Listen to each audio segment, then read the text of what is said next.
L'information, c'est noble, l'information, c'est un service, l'information, c'est un devoir, l'information, c'est un des éléments dynamiques clés de la vie démocratique. Il ne faut donc même pas se poser la question de savoir s'il est important d'avoir plusieurs chaînes. Notre réponse, c'est e-télévision.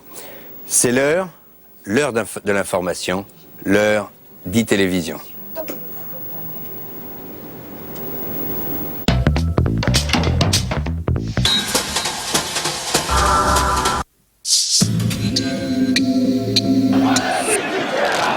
Dans quelques minutes à Cardiff, on connaîtra la composition de l'équipe de France de rugby qui affrontera samedi l'Australie en finale de la Coupe du Monde au Millennium Stadium. Le pilier droit Franck Tourner ayant été blanchi hier par la commission de discipline, un seul dilemme se pose au sélectionneur. Faut-il ou non titulariser d'entrée Olivier Brouzet en seconde ligne?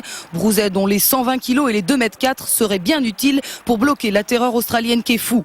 Les responsables de l'équipe de France hésitent entre Brouzet et le troisième ligne parisien Christophe Juillet qui avait débuté la rencontre contre les All Blacks dimanche dernier. Si c'est le sentiment qui parle, ce sera Juillet. Si c'est le réalisme qui l'emporte, les sélectionneurs sacrifieront le Parisien et choisiront Brouzet. Rendez-vous samedi à 16 h sur la pelouse de Cardiff. Le Parisien fait de nouvelles révélations dans l'affaire MNEF-DSK. Selon le quotidien, aucune trace du travail de l'ancien ministre des Finances n'a été retrouvée dans les archives de la MNEF. Des archives qui auraient dû être détruites comme l'avaient demandé des responsables de la mutuelle, mais qui ont en réalité été soigneusement conservées. En outre, une note de Philippe Plantagenet laisserait supposer que Dominique Strauss-Kahn a participé à une affaire de lobbying avec la mystérieuse association France-Taïwan. À l'aide de leurs camions, des agriculteurs bretons bloquent depuis 5 h ce matin à Morlaix une partie de la voie express reliant Brest à Rennes. Ils ne sont qu'une cinquantaine de producteurs de volailles pour l'instant, mais la manifestation devrait prendre plus d'ampleur dans la journée. Leur but, obtenir un rendez-vous au ministère de l'Agriculture pour faire avancer leurs revendications. Les agriculteurs s'opposent à la fermeture d'1 million de mètres carrés de poulaillers et demandent des aides directes pour s'en sortir.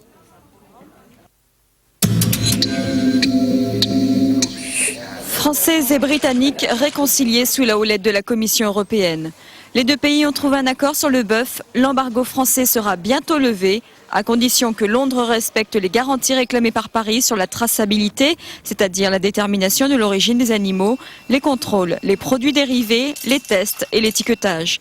Ce dossier sera à l'ordre du jour de la réunion des ministres présidée cet après-midi par Lionel Jospin.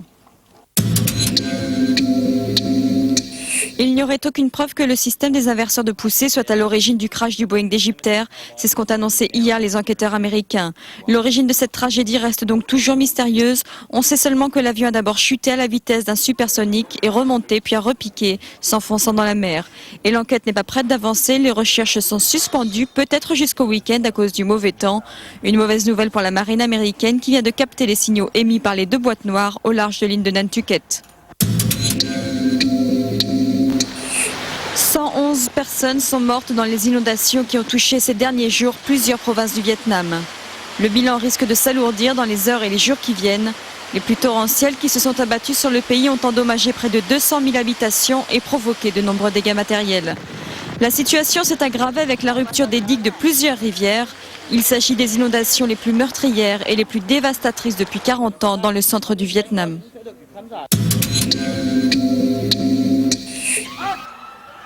De l'or pour Laura Flessel. La Française a conservé hier à Séoul son titre de championne du monde individuelle à l'épée. Une médaille d'or supplémentaire sur un palmarès déjà bien doré. Et peut-être une autre encore samedi avec le championnat par équipe.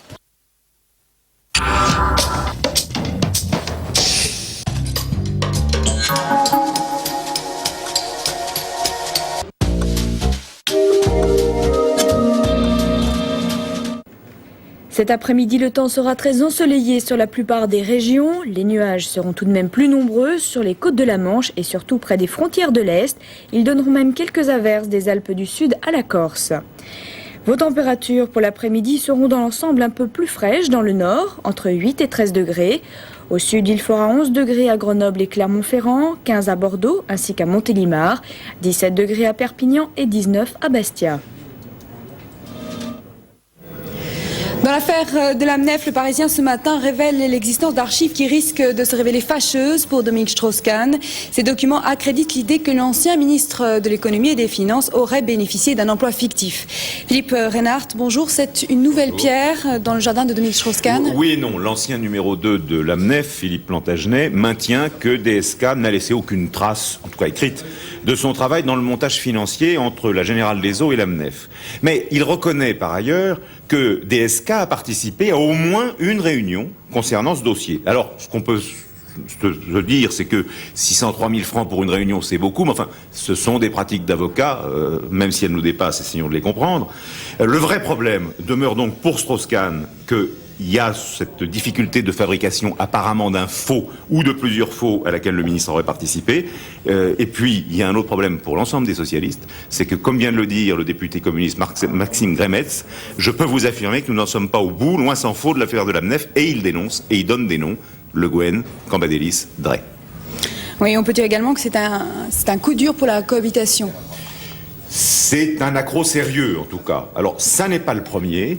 Il y a eu toute une série de coups d'épingle donnés par l'Élysée. Il y a eu un gros coup de canif donné par Matignon. C'était à l'automne 1997, quand Jospin avait renvoyé à Chirac ses expérimentations hasardeuses.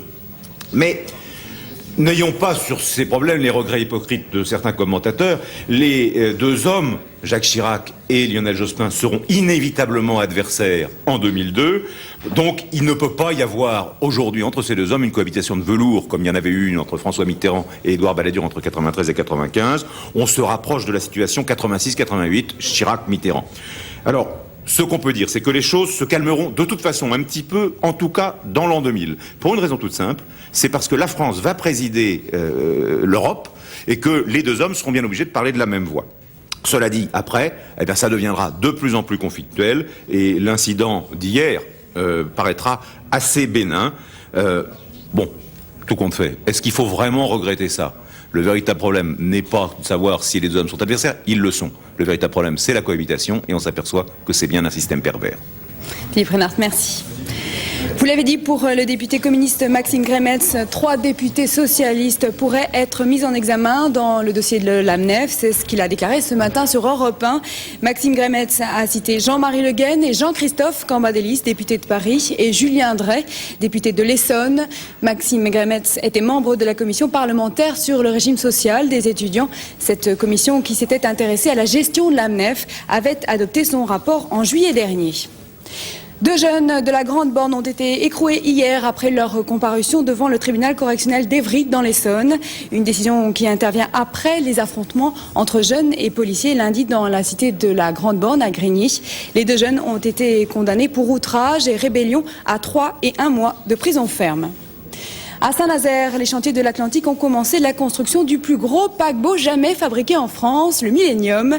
La commande a été signée par un armateur américain, montant du contrat 350 millions de dollars, soit près de 2 milliards de francs. Présentation et visite de ce monument flottant, Jean-Michel Decaze. Donc le bateau fait à 294 mètres de long et 32 mètres de large. Et on a à peu près de la quille jusqu'en haut de la cheminée, 65 mètres de haut. 65 mètres, 12 ponts ou 12 étages si vous préférez, 38 000 tonnes. Le Millennium est le plus gros paquebot jamais construit en France. L'armateur américain Celebrity Cruise en a commandé 4 au chantier de Saint-Nazaire.